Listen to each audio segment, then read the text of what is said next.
So hi everyone, Antoinette here. This morning I'm coming to you and we're going to talk a little about how we set up for yoga. So the more I've got into sharing some of my videos, the more I realised I'd like you to experience the whole thing at home of yoga.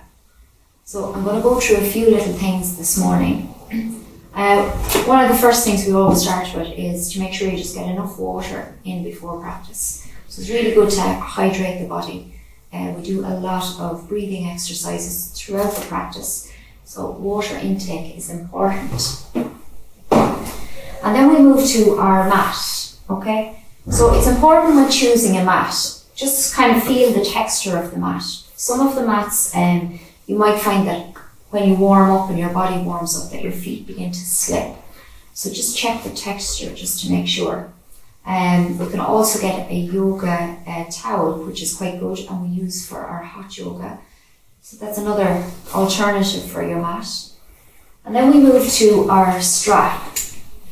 So in a lot of my classes, I emphasize to use the props. And a lot of people coming to yoga are maybe coming because they're tight or stiff.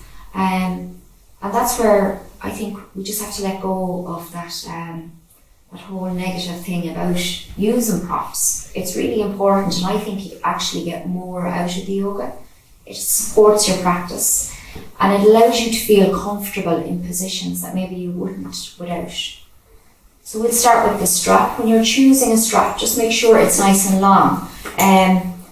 Or if you're using a length of rope at home, just kind of make sure there's nice length in it, and that when we're stretching, especially the hamstrings, that you're not forcing the body. So that's our strap.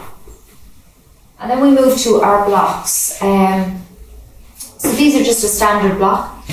Big important thing with the block is feel the texture of the block. So you'll find some blocks are a little bit cheaper, but when you actually go to put your body weight onto them, they're not going to support you. So just make sure that they feel quite good. I often choose mine from Sports Direct or TK Maxx is quite good. And then we move to cushions and pillows, okay? So when we're doing a lot of stretching for the quad, a lot of people can be very tight in the quad. The quadricep is going to extend right down just below the kneecap. So it's nice to have cushions for there. It's also nice to have cushions maybe to support the back. And I'd always suggest maybe to keep two, and they're very handy for the end of your practice when we're doing our Shavasana. So that's our cushions. And then we move to our bolster. Now bolsters are really good because they can support the body. You can stand them tall, that if we're doing a resting pose to support. Also maybe with the glutes, when we're stretching the glutes. And they're just a really hard and buoyant prop just to support the body. So I really like this, and I find it very good for our yin yoga practice because it allows a lot of support in that. And this is just a little Pilates ball or yoga ball. And I find these quite good when we're stretching glute or when we're doing any work on lower back. So I'm always cautious of people's backs. They're often coming to a class maybe to strengthen that whole core area and lower back.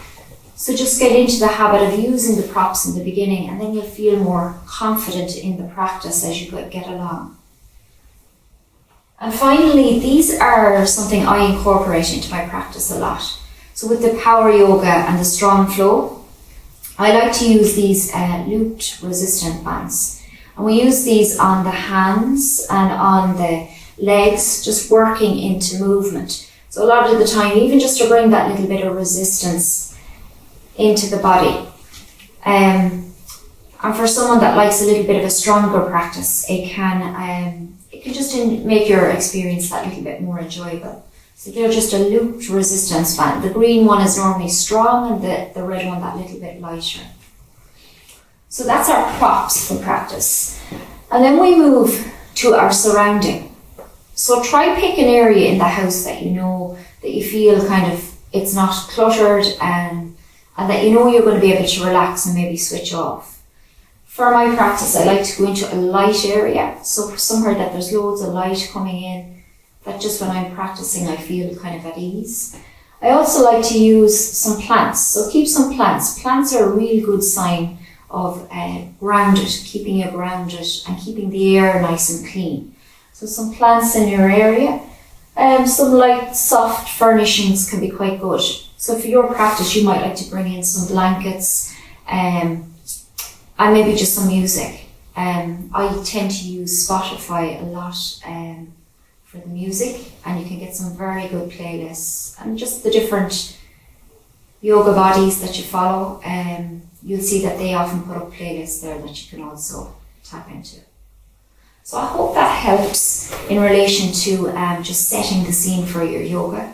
And as I say, don't think of the props as a hindrance to your practice. In the beginning, they're actually a big benefit. And I actually think as you go on, you'll actually bring your practice on a lot.